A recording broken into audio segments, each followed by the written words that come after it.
Salut et bienvenue pour cette nouvelle émission. Je pense que mon choix d'invité pour ce week-end va vous faire plaisir, car c'est une comédienne que vous aimez beaucoup depuis longtemps, malgré son jeune âge. Bonjour Jennifer Laurey. Bonjour Stéphane. Alors je l'évoquais dans mon introduction, vous avez commencé votre carrière très jeune. Exactement, j'ai commencé très tôt, à l'âge de 6 ans. On m'a connue, j'étais un petit peu plus vieille. Je devais avoir 8, 9 ans lorsque j'ai vraiment commencé à être plus ou moins connue en tant qu'enfant, comédienne. Mhm. Et après, vers 11 ans, pour Julie Lescaut et la famille formidable. Et votre famille a toujours vu d'un bon œil en fait vos envies artistiques, vous a plutôt incité à ça? Tout à fait, ils ont toujours, voilà, ils m'ont toujours accompagnée dans mes choix et moi c'est grâce à eux d'ailleurs que j'ai pu faire ce métier enfant puisque ma maman m'a accompagnée systématiquement sur chaque tournage Mhm. et veiller au grain entre guillemets, c'est quand même un monde d'adulte, donc j'ai été entourée par elle jusqu'à à peu près 14 ans et après j'ai volé de mes propres ailes. En 89, il y a une participation au clip de Johnny Hallyday. Si j'étais moi, c'est un beau souvenir. Ah, c'est un de mes plus beaux souvenirs. J'ai vraiment, à chaque fois que je regarde le clip, Mm. j'ai des frissons et je me remémore chaque instant que j'ai passé avec Johnny et c'était formidable. Vraiment, c'est une Ouais, très c'est un belle beau clip et expérience. une belle chanson, oui. Ah, Mm. ouais, elle avait pas percé à l'époque, Mm. mais c'est une très très belle chanson et puis c'était un homme formidable. Mm. Alors, rappelez-nous aussi votre rôle dans la série culte Marc et Sophie. C'était un petit rôle, mais C'était un petit rôle, mais qui était bien présent malgré tout, puisque à la base c'était pas un personnage qui aurait dû être, qui était prévu pour être récurrent. Je devais, voilà, juste faire 1 ou 2 épisodes, et puis au bout du bout, ils ont trouvé ça tellement chouette mm. que du coup j'ai intégré, voilà, la série en étant la nièce de Marie-Pierre Cazet, qui venait tout le temps les enquiquiner avec mon gros chien, Mm. et j'en garde également un très bon souvenir. Bah, nous aussi.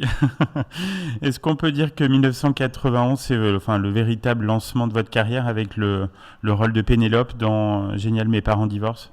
Ouais, je pense que c'est ce qui a, voilà, ce qui a permis aux personnes de la profession de peut-être me connaître un Mm. peu mieux. C'est ce qui m'a ouvert les portes au casting de Julie Lescaut comme d'une famille formidable. Et puis c'est un film qui a cartonné et Oui. qui a été formidable Mm. et qui a été un tremplin. Et d'ailleurs, on m'en parle encore maintenant alors que ça fait 30 ans. Et oui, oui. Donc vous en parliez, il y a la série culte, bon, Une famille formidable. Pendant 26 ans, je crois, c'est un cadeau du ciel pour une comédienne, non? Le cadeau du ciel, c'est que j'ai intégré 2 séries formidables qui, voilà, pareil, au début, c'était, voilà, Une famille formidable, il était prévu qu'il y ait 3 épisodes. Mm. Julie Lescaut, c'était un unitaire Oui. et il n'était absolument pas prévu que ça dure autant d'années. Et j'ai eu la chance encore plus incroyable de travailler sur ces 2 séries qui ont duré autant Ouais, d'années ouais. avec des personnages, voilà, pas, que ce soit dans Julie ou dans la famille, qui ont perduré dans le temps. Mm. C'est une chance juste hallucinante, quoi. Mm. Et à chaque fois, l'arrêt de la série, ça vous a un peu peiné ou? Toutes les bonnes choses ont une fin, donc j'ai été peinée. Pour Une famille formidable, oui, parce qu'on s'y attendait pas. Oui. Ça s'est fait parce qu'effectivement Bernard Lecoq ne souhaitait pas continuer Mm. avec le départ de Joël Santoni, Oui. ce que je comprends, mais c'est vrai qu'on l'a appris un peu à travers les interviews et les journaux, donc lors de la diffusion. Donc on a été un peu tous surpris. Mm. Donc oui, peiné de cette situation. Après pour Julie Lescaut, c'était prévu. Et puis bon, il y a un moment, il fallait bien que Oui, ça oui. s'arrête et Ouais. que voilà, aussi que les téléspectateurs passent à autre chose. Donc voilà. De 2006 à 2012, il y a eu aussi Camping Paradis. Vous vous êtes éclaté dans cette série?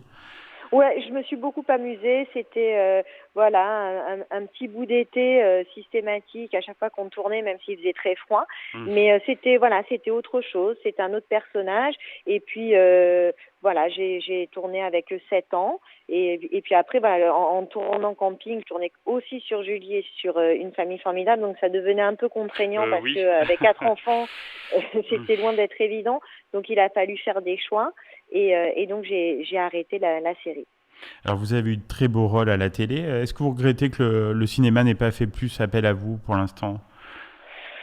Non, Non, j'ai pas de regrets. J'aurais bien sûr aimé tourner peut-être plus au cinéma, mais j'ai pas de regrets dans le sens où je me suis vraiment épanouie dans tous les personnages que j'ai pu interpréter à la télévision et j'y ai trouvé beaucoup de plaisir, donc non, pas de regrets. Alors, je ne sais pas si nos auditeurs se souviennent, mais en 2013, on vous a vu aussi dans Splash, le grand plongeon sur TF1. Ça a été une expérience un peu mouvementée, non? Oui, blessée. Ça a été mouvementé et puis en définitive, voilà, j'ai été blessée. Je me suis aussi fait mal aux oreilles. Ah, oui. Donc ça a été une expérience où si j'avais pu m'en passer avec un peu de recul, je m'en serais passé largement. Oui.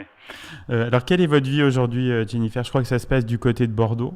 Exact, mais depuis maintenant un certain nombre d'années, puisque je suis originaire du Sud-Ouest, plus particulièrement de Toulouse, mais depuis l'âge de mes 6 ans, donc je viens sur Bordeaux. Donc maintenant, ça commence à faire quelques années.